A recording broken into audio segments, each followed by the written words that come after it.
ناظرین آداب، منصف T V میں آپ کا بہت بہت استقبال ہے۔ آپ دیکھ رہے ہیں خاص ملاقات۔ ناظرین، اردو شاعری صرف الفاظ کا حسین امتزاج نہیں بلکہ بر صغیر کی تہذیب، ثقافت، احساسات اور اجتماعی شعور کی زندہ تاریخ ہے۔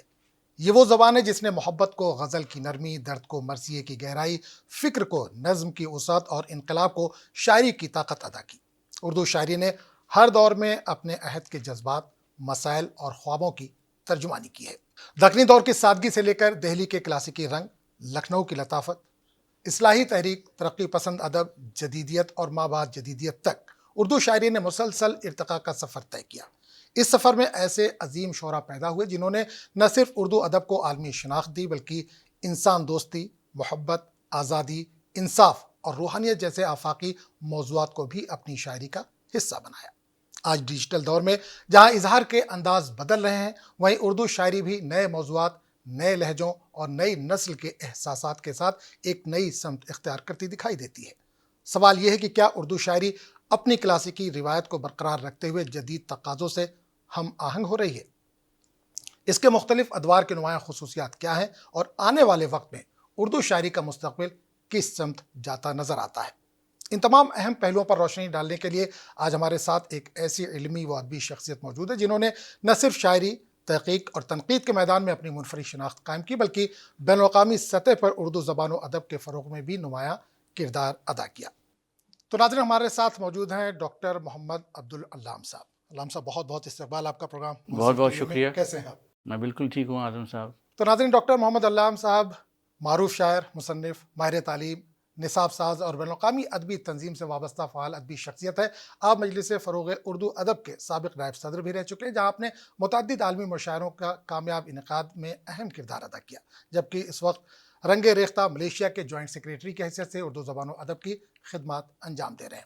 پیشہ ورانہ زندگی میں آپ نے الجزیرہ میڈیا نیٹ ورک میں 14 برس تک مختلف انتظامی شعبوں میں خدمات انجام دی، جبکہ آج کل ملیشیا میں اپنی اشاعتی اور تعلیمی ادارے کے عبوری چیف ایگزیکٹو آفیسر کی حیثیت سے اسلامی اقدار سے ہم آہنگ انگریزی، ریاضی اور سائنس کے نصاب کی تیاری اور اشاعت میں مصروف ہیں۔ تو آئیے بغیر کسی تاخیر کے اپنے مہمان سے بات چیت کا یہ سلسلہ شروع کرتے ہیں۔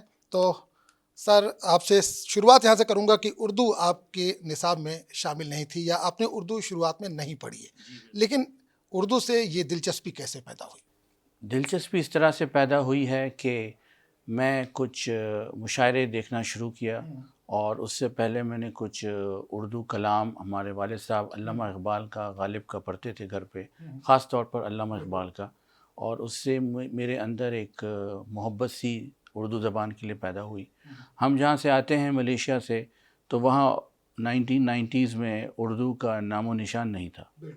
اور وہ بعد میں جس طرح سے ہندی فلمیں مشہور ہونے لگیں، تو وہاں ملیشیا میں ایک کریز سا پیدا ہوا اردو زبان کے لیے۔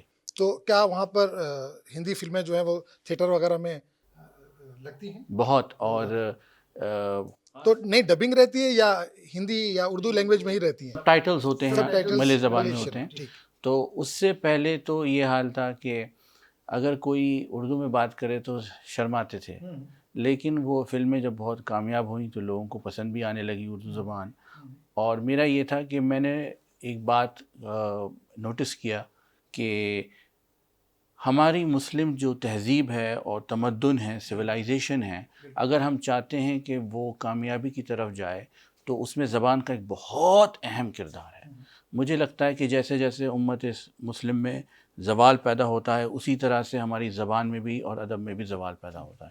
یہ بات مجھ کو کچھ 19 یا 20-21 سال کی عمر میں سمجھ آ گئی۔ تو اس کے بعد سے میں نے کہا کہ اگر میں چاہتا ہوں کہ میری امت جو ہے وہ پھر سے آگے بڑھے، تو پہلے تو زبان میں اس کو آگے بڑھنا پڑے گا۔ تو پھر میں نے وہاں سے کلام پڑھنا شروع کیا۔ میرے والد صاحب نے اچھا، کلام اس وقت آپ نے لکھنا کب سے شروع؟ پڑھنا ایک تو ہوتا ہے آپ نے کسی اور کا پڑھا ہوگا، آپ نے خود اپنا کلام کب سے لکھنا شروع کیا، یاد ہے؟ دیکھیے، پہلے تو میں انگریزی میں شاعری کرتا تھا، اور اس کے بعد قریب 22 سال کی عمر سے میں نے اردو میں شاعری شروع کی، اور اس سے پہلے میں نے اردو لکھنا اور پڑھنا سیکھنا شروع کیا، جو میرے والد صاحب مجھے سکھاتے تھے۔ میرے خیال سے 21 یا 22 سال کی عمر تھی جب میں نے اردو پڑھنا سیکھا، کیونکہ قرآن پاک سے تو بہت قریب ظاہر سی بات ہے، تو شروعات میں ہی آدمی عربی پڑھنا شروع کر دیتا ہے قرآن پاک. ہاں ہوتا ہے، اور کئی اور چیم ہیں، بہت سارے ایسے حروف ہیں جو آپ کو نہیں سمجھ آتے، تو آپ کو باقاعدہ اردو سیکھنا پڑتا ہے. میں پہلے سمجھتا تھا کہ مجھے عربی آتی میں اردو پڑھ سکتا ہوں، ویسا نہیں ہے، مجھے اردو سیکھنی پڑی. تو اس وقت میں رومن اردو میں لکھتا تھا، لیکن جیسے جیسے مجھے زبان آئی اور پھر میں نے مجھے بحر کیا ہوتی ہے، وزن کیا ہے، سمجھ میں آئی بات. تو اس کے بعد سے 24 سال کی عمر سے یا 24 سال کی عمر سے میں نے آفیشیلی اردو زبان ہی میں لکھنا شروع کیا، اور بحر میں وزن میں لکھنا شروع کیا. دوحہ قطر میں میری آمد ہوئی، اور جب میں دوحہ قطر آیا تو یہاں کے کچھ احباب نے مجھے الجزیرہ میں آپ جب تھے تو وہیں قطر میں ہی جی تھے. جی جی بالکل بالکل. اچھا، موجودہ دور میں تو یہ ڈیجیٹل دور ہے، لوگوں کو الگ الگ پلیٹ فارم مل جاتے ہیں کچھ سیکھنے کے لیے، سکھانے کے لیے، یا شعر و شاعری اب ہم کو ایک کلک پہ چیزیں مل جاتی ہیں، ہم سن سکتے ہیں، کسی کو فارورڈ کر سکتے ہیں. لیکن جب آپ نے شروع کیا تھا تب یہ چیزیں موجود نہیں تھیں. تو آپ نے کس طرح سے سیکھا، کس طرح سے شروعات وہاں پر کی؟ میں آپ سے بات کر رہا ہوں نا 2001 2002، تو اس زمانے میں ابھی انٹرنیٹ تو آ چکا تھا، لیکن اتنا مقبول نہیں ہوا تھا جتنا اب ہے. اور مجھے یاد ہے کہ مجھے کچھ احباب کہتے تھے آپ کا کلام وزن میں نہیں ہے، تو وزن سیکھنا ہے. اب اس کے لیے آج تو ریختہ میں بہت ساری چیزیں اویلیبل ہیں، اس زمانے میں نہیں تھیں. تو میں نے والد صاحب کو کہا، تو ابو یہاں حیدرآباد جب آئے تو انہوں نے کوشش کیا کہ کچھ وزن اوزان کی کتابیں ڈھونڈیں، تو ردی کی دکان سے ملی. ردی کی دکان سے میرے لیے سیکنڈ ہینڈ اردو اوزان کی کتابیں ہمارے والد صاحب نے لیا. پھر میں ان کو دھیرے دھیرے پڑھنے لگا، ان کو سمجھنے کی آپ کے کوشش والد کیا. صاحب سے بھی میری بات ہو رہی تھی تو وہ بتا رہے تھے کہ چار مینار پہ جہاں پرانی کتابیں ملتی ہیں وہاں سے جا کے ڈھونڈ ڈھونڈ کے لے جی کے جی جی جی جی جی کل جی. ہی ابھی ان سے بات ہو رہی تھی تو انہوں نے اس کا ذکر تو کیا. وہاں سے کچھ سمجھ میں آیا. پھر ہمارے ایک نیبر ہیں یہیں پڑوسی ہیں سبزہ باغ کالونی میں، وہ شاعر ہیں، حافظ صاحب ہے ان کا نام. تو ان سے بھی میں نے ان سے ہی میں نے صحیح معنوں میں نا وزن کیا ہوتا ہے، بحر کیا ہوتی ہے سمجھا. اس کے بعد دوحہ قطر میں بہت سارے احباب ہیں، ان سے میں نے، ان میں سے ایک ہیں امجد علی سرور صاحب، پہلے ان سے میں نے اور بھی بحور سیکھے. پھر میرے ایک آفیشیل استاد بھی ہوئے ڈاکٹر فرتاش سید صاحب، ان سے بھی میں نے بہت کچھ کلام. اچھا، دوحہ کا آپ نے ذکر کیا، قطر کا آپ نے ذکر کیا، وہاں پہ اردو کی بڑی بڑی محفلیں سجتی ہیں، میں نے بالکل دیکھا بالکل مشاعرے ہوتے ہیں، بالکل بالکل. انٹرنیشنل لیول کے مشاعرے ہوتے ہیں، ہندوستان کے بڑے بڑے شاعر وہاں پہ جاتے ہیں. تو کبھی موقع ملا اسٹیج شیئر کرنے کا ان بڑے شاعروں کے ساتھ؟ شاید 26 سال کا تھا تو پہلا عالمی مشاعرہ پڑھا میں نے دوحہ میں ہی، اور کلیم ماجد صاحب کے ساتھ. اس کے بعد سے الحمدللہ اسٹیج شیئر کرنے کا موقع ملا مجھے پروفیسر وسیم بریلوی صاحب کے ساتھ، اور پیرزادہ قاسم صاحب کے ساتھ، مرحوم طاہر فراز صاحب کے ساتھ، اور اعظمی صاحب کا بھی نام میں نے، شکیل اعظمی شکیل صاحب، اعظمی صاحب کا بھی نام جی ہاں شکیل اعظمی صاحب کے ساتھ، اور ہمارے منظر بھوپالی صاحب کے ساتھ، جوہر کانپوری صاحب کے ساتھ، شبینہ ادیب جی کے ساتھ. تو اس طرح سے اب دیکھیے میں 14 سال تھا وہاں، تو مشاعرے تو ماشاءاللہ، نشستیں تو میں جب آیا تھا تو ایک مہینے میں 4 نشستیں ہوتی تھیں، اور عالمی مشاعرے کم از کم 3 ہوتے تھے، کم از کم 3 عالمی مشاعرے. اب ذرا سا میرے خیال سے ذرا کم ہوئے ہیں، لیکن ابھی بھی الحمدللہ چل رہے ہیں، مشاعرے ہو رہے ہیں، اور بہت ہی اچھی انداز سے ہوتے ہیں پروگرام. اچھا، آپ نے تو قطر چھوڑ دیا، ملیشیا شفٹ ہو گئے، تو ملیشیا میں بھی کیا ادبی محفلیں اس طرح کی ہوتی ہیں اردو سے؟ کیونکہ انڈیا اور پاکستان کے بڑی تعداد میں لوگ وہاں پر موجود ہیں، تو کیا اس طرح کی محفلیں وہاں پہ بھی ہوتی ہیں؟ وہاں ایک تنظیم ہے اردو انجمن، اور وہ ہمارے ہندوستانی اور پاکستانی احباب نے شروع کی ہے. ایک ہم نے خالص ہندوستانیوں کی تنظیم شروع کی ہے، اس کا نام ہے رنگ ریختہ ملیشیا. تو ذکر کیا جس کا جی شروع ہاں، میں، بالکل. تو رنگ ریختہ ملیشیا جو ہے وہ ہم نے قائم ہی اس لیے کیا تھا کہ ہم ایک پلیٹ فارم دے سکیں، اور اس میں محفلیں ہو سکیں، نشستیں ہو سکیں، اور ہم اس طرح سے کچھ نہ کچھ اردو کی بات کرتے رہیں اور وہ زندہ رہے. بالکل. آپ نے ابھی تھوڑی دیر پہلے ذکر کیا کہ آپ کے والد صاحب جو ہے اقبال صاحب کی شاعری بہت پسند کرتے تھے. آپ کو کس شاعر نے، پرانے دور کے اگر ہم بات کریں، کون سے شاعر نے سب سے زیادہ متاثر کیا؟ دیکھیے علامہ اقبال نے، علامہ اقبال. علامہ اقبال نے. میں نے علامہ اقبال کی کچھ 21 سال کی عمر تک کم از کم پتہ نہیں 30-40 نظمیں یاد کر لی تھیں، اور بہت پسند تھے مجھ کو، اور ابھی بھی میرے سب سے زیادہ پسندیدہ شاعر ہیں. سب سے پسندیدہ شعر کون سا ان کا جو سب سے زیادہ آپ کے دل کو چھو جاتا ہے؟ میں آپ کو پہلے بتاتا ہوں کہ میرا پسندیدہ شعر پہلے کون سا. اتفاق سے میرا پسندیدہ، سب سے پسندیدہ شعر ہے وہ مولانا محمد علی جوہر صاحب کا ہے، جو کہتے ہیں کہ توحید تو یہ ہے کہ خدا حشر میں کہہ دے یہ بندہ دو عالم سے خفا میرے لیے ہے۔ علامہ اقبال کے تو ہزاروں شعر ہیں جو ہمیں بہت پسند آتے ہیں، ان میں سے شاید یہ ہے کہ جو میرا فیورٹ ہے کہ فاز و معنی میں تفاوت نہیں لیکن ملا کی اذاں اور مجاہد کی اذاں اور، یا کوئی کچھ ایسا ہے کہ ملا کی اذاں اور مجاہد کی اذاں اور ہے، ایسا کہ ہر تقدیر سے پہلے خدا بندے سے خود پوچھے بتا تیری رضا کیا ہے۔ جی آپ کی جو تنظیم ہے اس وقت ملیشیا میں، تو کیا مشاعرے وغیرہ کبھی انعقاد وہاں پہ کرتی ہے؟ جی ہم کوشش کرتے ہیں کہ سال میں کم از کم 3 تو محفلیں ہوں اور نشستیں ہوں جس میں محفل شعر و سخن ہو۔ اس کے علاوہ ہم اس سے پہلے نثر کا ایک پروگرام رکھتے ہیں۔ دیکھیے اردو ادب جتنے شاعری سے کنیکٹڈ ہے، متعلق ہے، اتنا ہی پروز سے بھی ہے، نثر سے بھی ہے۔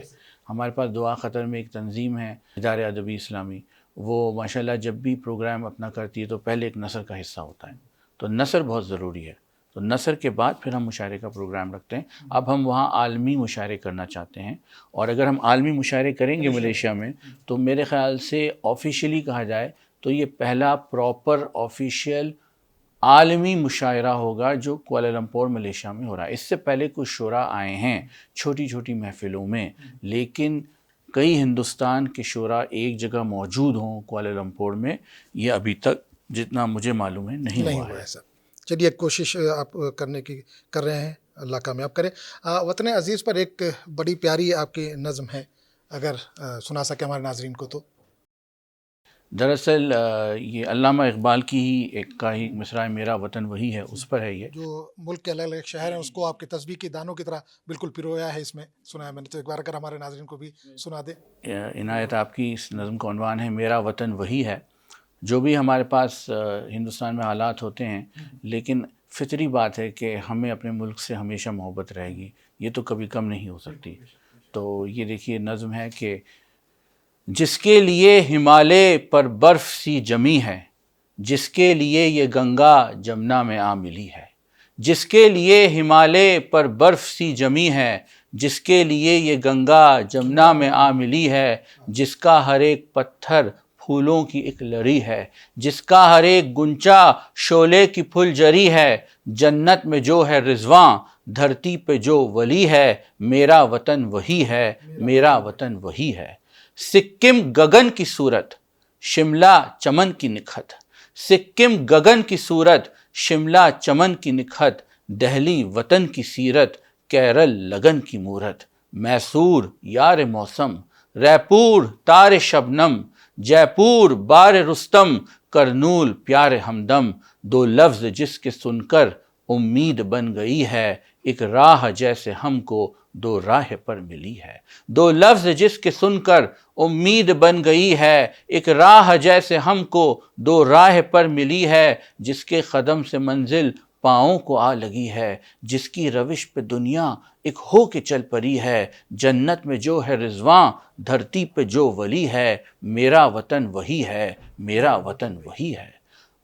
بھوپال دام گیسو لداخ شام گلرو، گجرات نام خوشبو پنجاب جام دلجو، گوا جمال دلبر رانچی کمال گوہر، پٹنہ غزال منظر جموں جلال محشر، ہونٹوں پہ مسکراہٹ آنکھوں میں ایک نمی ہے، جس کا ہر ایک آنسو خود ہی میں شاعری ہے، ہونٹوں پہ مسکراہٹ آنکھوں میں ایک نمی ہے، جس کا ہر ایک آنسو خود ہی میں شاعری ہے، پتھر جہاں خدا ہے لمحہ جہاں صدی ہے، سپنے جہاں لٹے ہیں دنیا جہاں بنی ہے، جنت میں جو ہے رضواں دھرتی پہ جو ولی ہے، میرا وطن وہی ہے، میرا وطن وہی ہے۔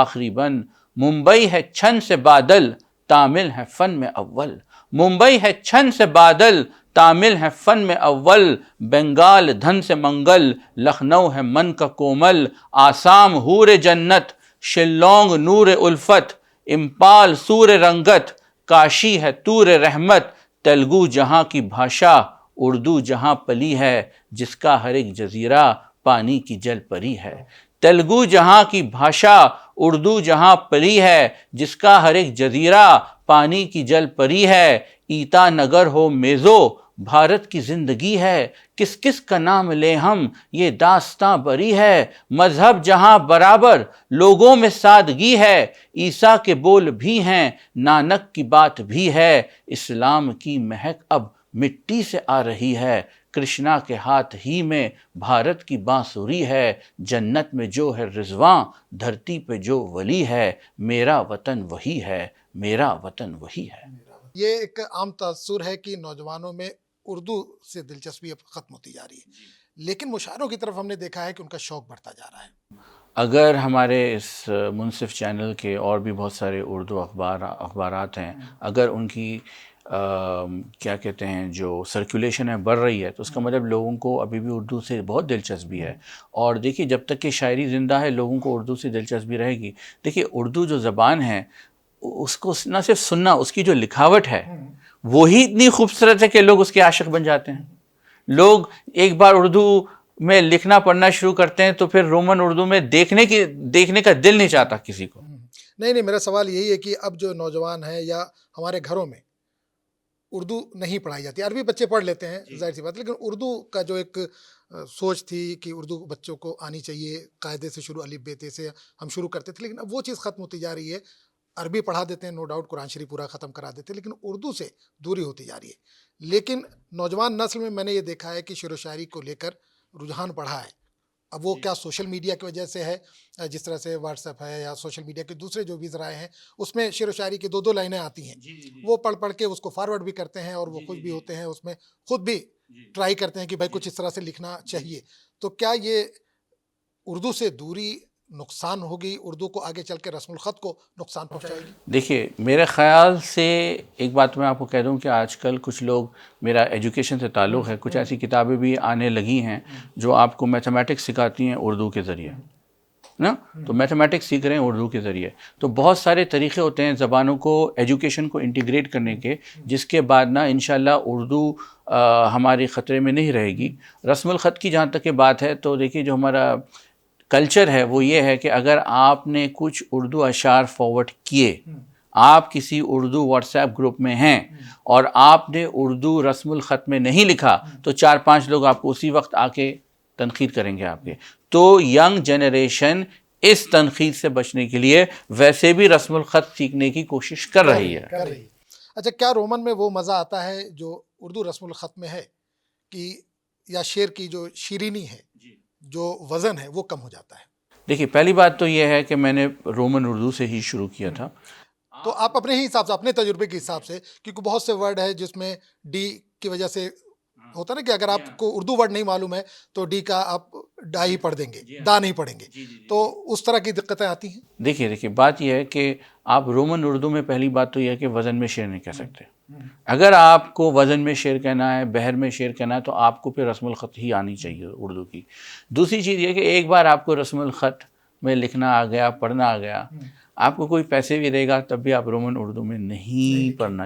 حالانکہ میں جب اپنا کلام سوشل میڈیا میں پوسٹ کرتا ہوں تو میں میک شور کرتا ہوں کہ میں اردو میں رسم الخط اور رومن اردو میں بھی کروں، حالانکہ مجھ پہ تنقید کی گئی۔ میں رومن اردو میں اس لیے کرتا ہوں کہ میری طرح بہت سارے لوگ ہوتے ہیں جو بر صغیر سے باہر ہیں اور ان کو ابھی اردو میں رسم الخط نہیں آتی ہے۔ اب اگر ہم ان کو ڈرانا شروع کر دیں کہ ارے آپ کو تو رسم الخط نہیں آتی، آپ کو تو شاعری پڑھنی ہی نہیں چاہیے، تو پھر یہ ہماری اردو زبان کا نقصان ہے۔ وہ شاید میری طرح پہلے رومن اردو میں پڑھیں گے، اس سے محبت کریں گے، پھر رسم الخط کی طرف آ جائیں گے۔ ان کو اگر متبادل مل جائے گا رومن میں تو پھر وہ اردو کی طرف اتنی دلچسپی نہیں ہوگی۔ وہ مشکل ہے، اسی لیے مشکل ہے کیونکہ ایک بار دلچسپی پیدا ہو جاتی ہے نا تو پھر زبان پڑھنے کا دل چاہتا ہے۔ دیکھیے آپ نا سوشل میڈیا میں تو رومن اردو میں چیزیں پوسٹ کر سکتے ہیں، آپ کو کتاب کہاں سے ملے گی؟ آپ کو جان ایلیا کی کتاب، آپ کو ہمارے شہریار صاحب کی کتاب، راحت اندوری صاحب کی کتاب، آپ کو رسم الخط جس میں رومن اردو نہیں ملے گا، تو آپ کو لازماً اردو سیکھنی پڑے گی، تو اردو رسم الخط سیکھنا پڑے گا آپ کو۔ تو اس لیے انشاءاللہ مجھے نہیں لگتا کہ کوئی خطرہ ہے۔ اور دوسری بات یہ کہ اگر ہم ہمارے نوجوانوں کو ڈرائیں گے کہ دیکھیے آپ کو رسم الخط نہیں آتا ہے، تو پھر ہوگا یہ کہ وہ شاعری، میں چاہتا ہوں کہ وہ شاعری پہلے پڑھیں اور وہاں سے اور افسانے پڑھیں اور وہاں سے ان کے اندر محبت پیدا ہو اور وہ دھیرے دھیرے ہمارے رسم الخط کی طرف آئیں۔ دوسری چیز یہ کہ تعلیم میں جہاں خاص طور پہ میتھمیٹکس ہے، جہاں پر سائنس ہے، وہاں آپ اس کو اردو زبان سے بڑی آسانی سے انٹیگریٹ کر سکتے ہیں. ہمارے کچھ خود تجربات ہم کر رہے ہیں جس سے ہم نے پہلے ابھی تو عربی میں کیا ہے, اب آپ سے بات کر کے مجھے لگ رہا ہے اس کو اردو میں انٹیگریٹ کرنا چاہیے. بالکل بالکل کوشش کریے, ایک اور نیا تجربہ کریے. اچھا, نوجوان نسل جو ہے وہ محبت کی جو شاعری ہے اس کو زیادہ پسند کرتی ہے, لیکن فکری شاعری ہے یا جستجو والی شاعری ہے یا اور ادبی شاعری جس کو ہم کہیں گے, اس کی طرف مائل کرنے کے لیے کیا کچھ کرنے کی ضرورت ہے؟ شاعری تو بہت جگہوں پر ہو رہی ہے الحمدللہ, اور بہت اچھی اور معیاری شاعری بہت سارے نوجوان کر رہے ہیں جس میں ملک کے حالات پر بہت ساری باتیں ہو رہی ہیں. لیکن جہاں جتنے معاشی مسئلے مسائل ہیں وہاں میرا یہ تجربہ ہے, میں نے بہت کلام پڑھا ہے رائٹ, تو مجھے جو سمجھ میں آتی ہے بات کہ کچھ ملکوں میں نوجوان دراصل مسئلے مسائلوں پر ہی بات کر رہے ہیں, اپنی مشکلات کا ذکر کر رہے ہیں, لیکن وہاں معاشی حالات بھی بہت خراب ہیں. ہندوستان میں اگر تھوڑی سی رومانی شاعری اگر آ رہی ہے تو اس کی پیچھے شاید وجہ یہ بھی ہو سکتی ہے کہ نوجوان جو ہے وہ کتنے بھی مشکل مسائلوں میں ہیں, ابھی اتنے مشکل مسائلوں میں نہیں ہے. دیکھیں ہندوستان میں مسئلے مسائل ہیں لیکن اتنے نہیں ہوئے ہیں کہ اب وہ یہ سب عشق کی باتیں چھوڑ کے روزی روٹی کی طرف آ جائے. تو کہیں نہ کہیں یہ ہمارے ملک کے لیے ایک اچھی بات ہے اگر رومانی شاعری ہو رہی ہے. اس کا مطلب یہ ہے کہ ابھی نوجوان ڈپریشن میں نہیں گیا ہے, وہ خوش ہے, ڈپریشن میں نہیں ہے. اچھا, شروع میں ایک سوال میں نے کیا تھا کہ اس دور کے شعراء کے تعلق سے, میر, غالب, اقبال, باقی جو شعراء گزرے ہیں, موجودہ دور کے جو شاعر ہیں ان میں سب سے زیادہ کلام کس کا پسند ہے آپ کو؟ موجودہ دور کے جو شعراء ہیں, دیکھیے ابھی تو بدقسمتی سے بشیر بدر صاحب گزر گئے, بہت ہی بڑے شاعر تھے. ہمارے اس سے پہلے ندا فضلی صاحب جو تھے. موجودہ شعراء میں بہت اچھے شاعر ہیں ہمارے پاس, میں اگر ایک کا نام لوں گا تو دوسرا برا مان جائے گا, لیکن یہ ہے کہ بہت اچھے شعراء ہمارے پاس آئے ہیں اور بہت محنت کرتے ہیں, بہت کوشش کرتے ہیں اچھا کلام کہنے کے لیے. میں ان سب کی عزت کرتا ہوں, اور مشاعرے میں جو شعراء پڑھتے ہیں میں ان کی بھی بڑی عزت کرتا ہوں, وہ بھی بہت اچھا کلام پڑھ رہے ہیں. کہیں کہیں وہ کوشش یہ کی جاتی ہے کہ ہم صرف ایسی باتیں کریں جس پہ زیادہ داد ملے, لیکن ایسا نہیں ہوتا ہے کہ ہر شاعر ایسا کرتا ہے. بہت سارے شعراء بہت اچھا کلام پیش کر رہے ہیں مشاعروں میں بھی, اور اچھی باتیں کر رہے ہیں الحمدللہ. اچھا, اے آئی کا دور ہے ابھی, اور لوگ جو ہے وہ تک بندی جس کو ہم کہتے ہیں وہ کرنے کی کوشش کر رہے ہیں. اے آئی کو ایک کمانڈ دیا کہ بھائی محبت پہ, ناممکن ہے, یہ ایک شعر لکھ کے دو یا غزل لکھ کے دو, یہ ایک نظم لکھ کے دو, اب وہ لکھ کے بھی دے دیتا ہے, اور لوگ کیا کرتے ہیں اس کا پھر میوزک میں کنورٹ کرتے ہیں, وہ اپلوڈ بھی کر دیتے ہیں. تو یہ کتنا ہارمفل ہے, کتنا نقصان دہ ہے؟ دیکھیے یہ تو ناممکن ہے, اسی لیے کیونکہ ہم جو شعراء ہیں ہم تو پہلے یہ دیکھیں گے کہ وہ وزن میں ہے کہ نہیں. اب میں اس کو کمانڈ دو کہ وزن میں بہر میں کر کے دو, وہ بھی کر دیتا ہے. نہیں کر سکتا, اس لیے کیونکہ ہم پبلشنگ سے ہیں. ہمارے پاس جب پبلشنگ ہوتی ہے نا, کئی ہمارے اسکول کے ٹیکسٹ بکس پبلش ہوتے ہیں تو ہم اے آئی کا استعمال کرتے ہیں الگ الگ چیزوں کے لیے نا. لکھتے تو ہم لوگ خود ہی ہیں, ہمارے ایڈیٹرز خود لکھتے ہیں, لیکن اے آئی کا بھی تو استعمال ہوتا ہے. اے آئی میٹر کیا ہے اس کو تھوڑا بہت سمجھ میں آتا ہے نہیں. اگر آپ اے آئی کو سمجھانا شروع کر دیں گے کہ وزن میں کہو تو آپ کو پہلے خود وزن آنا چاہیے. اب اگر آپ کو وزن آتا ہے تو پھر آپ اے آئی کو کیسے استعمال کریں گے؟ اور وہ ابھی اے آئی وہ بات کو نہیں پکڑ سکتا, وہ صرف بے بہر کلام کہہ سکتا ہے لیکن وزن میں نہیں کہہ سکتا. اور بے بہر کلام کو ہم شاعری مانتے ہی نہیں. بالکل. اچھا, کیا اے آئی کا, کیونکہ ذکر نکلا تعلیم سے, آپ ایجوکیشن سے جڑے ہوئے ہیں, کیا سوچ کو یہ محدود کر دے رہا ہے اے آئی؟ شعر و شاعری نہیں, میں ایک جنرل کوشچن ہے یہ, کیا سوچ طلباء کی سوچ کو ایک محدود کر دے رہا ہے یہ؟ بالکل اے آئی سوچ کو محدود کر رہا ہے, سوائے ایک شخص کے, وہ میں ہوں. مجھے معلوم ہے اے آئی کو کس طرح سے استعمال کرنا ہے اور آگے بڑھنا ہے. اس کا مطلب یہ ہے کہ صرف میں نہیں ہوں, ایسے بہت سارے لوگ ہیں جو لوگ اے آئی کا استعمال کر کے اپنی سوچ کو بری کر رہے ہیں اور اپنے آگے تک پہنچ رہے ہیں, اس کا استعمال کر رہے ہیں. اب جو لوگ اس کو کاپی پیسٹ کر کے استعمال کر کے آسان زندگی بنانا چاہ رہے ہیں بنائیں, لیکن اس سے انہی کا نقصان ہے. اچھا, کوئی نوجوان ہے اگر وہ اردو میں دلچسپی لے رہا ہے, شعر و شاعری میں دلچسپی لے رہا ہے, لیکن اردو اس کو بالکل نہیں آتی, لکھنی پڑھنی بھی نہیں آتی, سمجھ میں بھی نہیں آتی, ہوتا ہے کہ بہت سے الفاظ ایسے جو وہ سمجھ میں نہیں آتے اس کو, تو وہ شروعات کہاں سے کرے؟ دیکھیے آپ کو بہت خوشی ہوگی جان کر کہ میں تو ملیشیا میں رہا تھا, مجھے کون سی اردو اتنی آتی تھی. پہلی ویب سائٹ جس کو میں پڑھتا تھا اردو شاعری سمجھنے کے لیے, اس کا نام تھا urdupoetry.com. وہ پوری کی پوری رومن اردو میں تھی, اور ایک خاتون ہیں, ان کا نام ہے مس نیتا اورامانی ایسا کچھ, یہ یو ایس میں رہتی ہیں.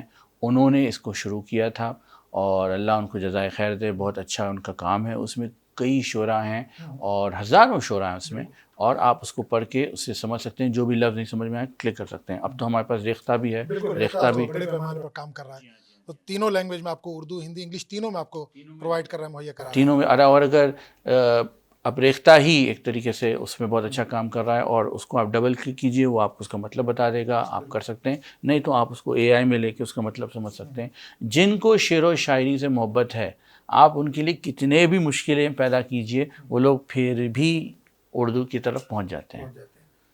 چلیے ایک آخری سوال آپ سے کہ ان لاکھوں لوگوں کے لیے، نوجوانوں کے لیے، یا اردو سے جو محبت کرتے ہیں، ان کے لیے کوئی پیغام، کوئی مشورہ دینا چاہیں کہ اور دلچسپی ان کی اردو کی طرف بڑھے اور خود وہ طب آزمائی کریں، شعر و شاعری میں آگے بڑھیں. آج کل ظاہر سی بات ہے واٹس ایپ اور سوشل میڈیا کا دور ہے اور اس کو فروغ ملا ہے، شعر و شاعری کو فروغ ملا ہے، تو وہ اس طرف کس طرح کیسے وہ اپنا قدم بڑھا سکتے ہیں؟ ذمہ داری ہمارے نوجوانوں پہ نہیں ڈال سکتے.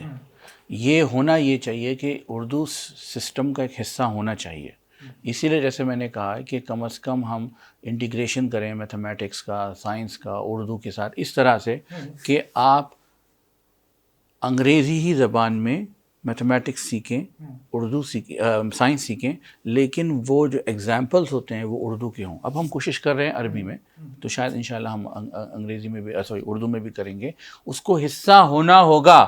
ہم ہمارے نوجوانوں پر، ہمارے ینگسٹرز پہ نہیں چھوڑ سکتے یہ بات کہ آپ کا کام ہے، آپ ایسا کریں، آپ ایسا کریں. نہیں، میں نے کر لیا، مجھے شاعری کا شوق تھا، میرے والد صاحب کا آپ نے انٹرویو لیا ہے، ہمارے اندر وہ جذبہ تھا کہ کچھ ہمیں زندگی میں کرنا ہے زندگی میں، تو ہم نے وہاں آئے، ورنہ تو ناممکن ہے. اسی لیے آپ کی کوشش یہ ہونا چاہیے کہ اردو حصہ ہو. جہاں تک کہ انکریج کی بات ہے، تو میں یہی کہوں گا کہ آپ لوگ یہ بات سمجھیے کہ آپ جو اپنے دل میں کہنا چاہتے ہیں اس کو آپ اکثر نہیں کہہ پاتے ہیں، کیونکہ آپ کے پاس ان کے الفاظ صحیح نہیں ہوتے ہیں.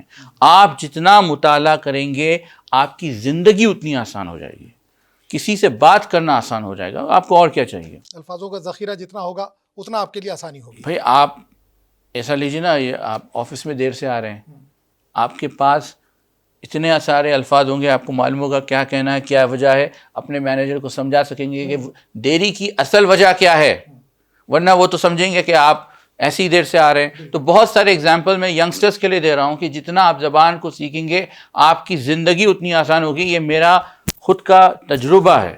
اچھا، آپ کا بزنس اور آسان ہو جاتا ہے، آپ پیسہ اور بناتے ہیں جتنا آپ کی زبان کے پاس، آپ کے پاس ذخیرہ آتا ہے. بالکل. آپ نے نظم سنائی، اپنی بہترین نظم سنائی.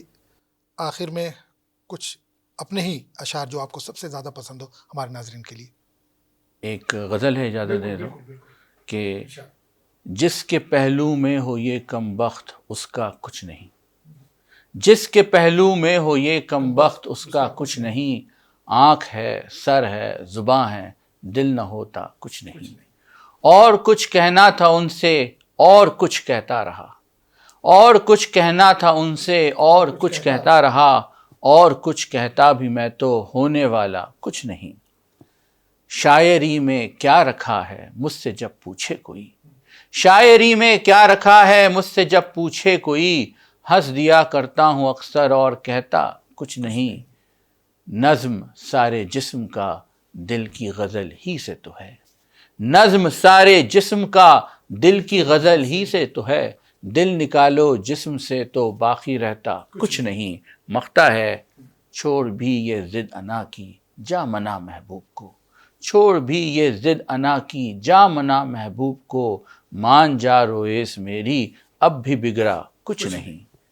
تو یہ چلیے، بہت بہت شکریہ علام صاحب، آپ ہمارے پروگرام میں آئے، منصف ٹی وی میں آئے، اپنا قیمتی وقت دیا. بہت بہت شکریہ. بہت بہت شکریہ اعظم صاحب، اور منصف کا بھی بہت بہت شکریہ. تو ناظرین، ڈاکٹر محمد علام صاحب نے نہایت خوبصورتی کے ساتھ اردو شاعری کے ماضی، حال اور مستقبل پر روشنی ڈالی. آپ نے یہ بھی واضح کیا کہ اردو شاعری صرف ایک ادبی سرمایہ نہیں بلکہ تہذیب، ثقافت، فکر اور انسانی اقدار کی امین ہے. ساتھ ہی آپ نے نئی نسل، رومن اردو، سوشل میڈیا اور مصنوعی ذہانت جیسے جدید موضوعات پر بھی نہایت متوازن اور فکر انگیز گفتگو کی. ہم امید کرتے ہیں کہ آج کی گفتگو نہ صرف اردو زبان و ادب سے وابستہ افراد کے لیے مفید ثابت ہوگی بلکہ ان نوجوانوں کے لیے بھی ایک نئی راہ ہموار کرے گی جو اردو شاعری سے محبت تو کرتے ہیں مگر ابھی اس کے اصل روح اور رسم الخط سے پوری طرح سے واقف نہیں ہیں. ناظرین آج کے پروگرام میں بس اتنا ہی. کل کسی نئی شخصیت کے ساتھ آپ کے سامنے پھر حاضر ہوں گے. تب تک کے لیے اجازت دیجیے. آداب.